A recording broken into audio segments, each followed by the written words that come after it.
உண்டாகட்டும். கடந்த 7 மாதங்கள் தேவன் நம்மை கிருபையாய் காத்து நடத்தி இந்த 8வது மாதம் இந்த முதல் நாளிலும் கூட அவர் சமூகத்தை பார்க்கும்படியான ஒரு தயவை கொடுத்திருக்கிறார்.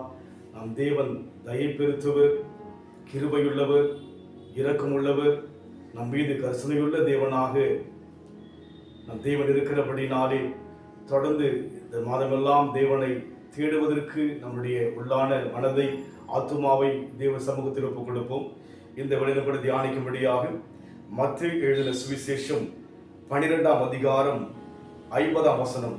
பரலோகத்தில் இருக்கிற என் பிதாவின் சித்தத்தின்படி செய்கிறவன் எவனோ அவனே எனக்கு சகோதரனும் சகோதரியும் தாயுமாய் இருக்கிறான் என்றார். இங்கே நாம் பார்க்கின்றோம், ஆண்டவர் நெருங்கிய உறவாக இங்கே ஒரு சிலரை சொல்வதை பார்க்கிறோம்.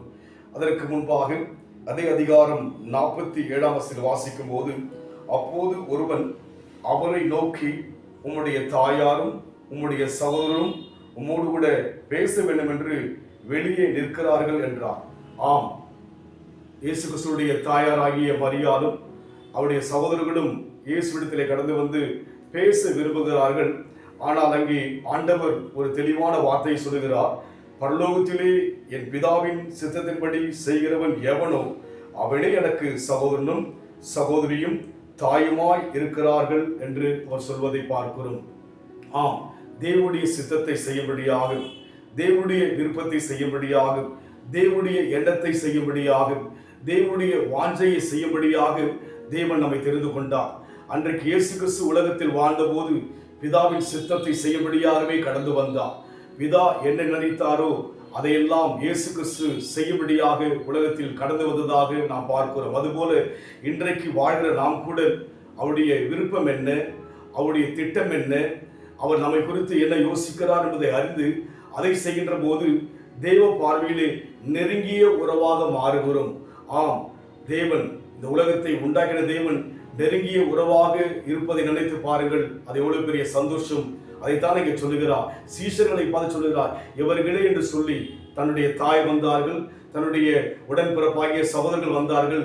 ஆனாலும் அவர்களை சொல்லாதபடிக்கு அவரை பின்பற்றின 48ஆம் வசனம் வாசிக்கும் போது, தமிழத்தில் இப்படி சொன்னவர்களுக்கு அவர் பவித்திரமாக, என் தாயார் யார், என் சகோதரர் யார் என்று சொல்லி தம்முடைய கையை தமது சீஷர்களுக்கு நேராய் நீட்டி, இதோ என் தாயும் என் சகோதரும் இவர்கள் என்று சொல்லி பார்க்கிறோம். ஆம், நெருங்கிய உறவுகள் இயேசுவை தேடி வந்த போதிலும் கூட, தாயாரும் சகோதரர்களும் தேடி வந்தது போதிலும் கூட, அங்கே சீஷர்களை பார்த்து சொல்லுகிறார், இவர்களே என் சகோதரரும் என் சகோதரியும் என் தாயும் என்று சொல்லி. நிச்சயமாகவே நாம் கூட இன்றைக்கு தேவ சமூகத்தில் நெருங்கி வருவதற்கான உறவாயிருக்கிறோம். எப்பொழுது அவருடைய எண்ணத்தை செய்ய வேண்டும். இந்த மாதம் முழுமையாக தேவ சித்தத்தை செய்ய நம்ம ஒப்புக் கொடுப்போம். இந்த மாதம் மாத்திரமல்ல, இருக்கிற காலமெல்லாம் தேவன் என்ன விரும்புகிறார், என்னை கொண்டு தேவன் என்ன செய்ய சித்தமா இருக்கிறார் என்பதை அறிந்து நாம் செயல்படும் போது நெருங்கிய உறவாக தேவன் நம் வாழ்க்கையில் வெளிப்படுவார். அப்படி உறவாக வரும்போது அவரிடத்திலே உரிமையாக எதையும் நாம் பெற்றுக்கொள்ள முடியும். அதனால் அந்த அனுபவத்தில் போக நாம் ஒப்புக் கொடுப்போம். பாவி என்னை தள்ளிடாமல் தாயை போல நேசித்தீரே, நீசர் என்று என்னை வெறுத்திடாமல் நேசனாக மாற்றினீரே.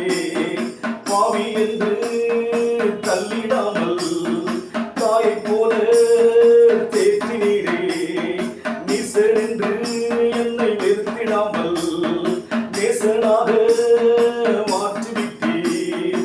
மன்னிக்கின்ற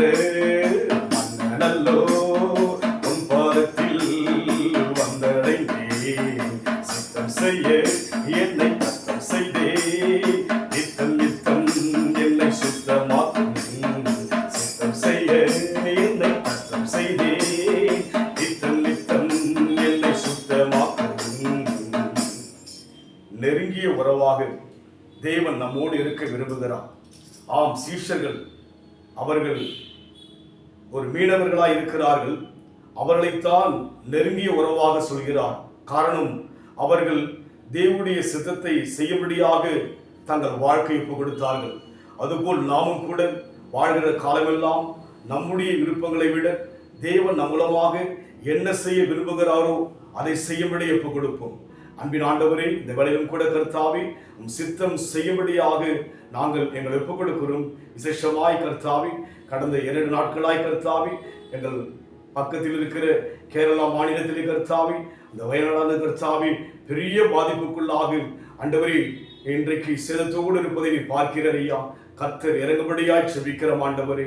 அங்கே ஆண்டவரே நூற்றுக்கணக்கான ஆண்டவரே உயிர்கள் ஆண்டவரே கர்த்தாவே அங்கே மரித்ததாக நாங்கள் பார்க்கிறோம் ஆண்டவரே.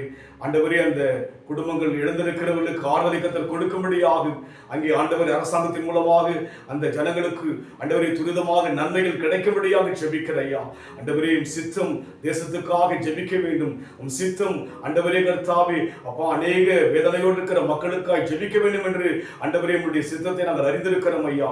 அந்த ஆண்டவரே கர்த்தாவே ஜனங்களுக்காக இறங்குவீராக, ஜனங்களுக்காக இறங்கும்படியே ஜெபிக்கிற ஐயா.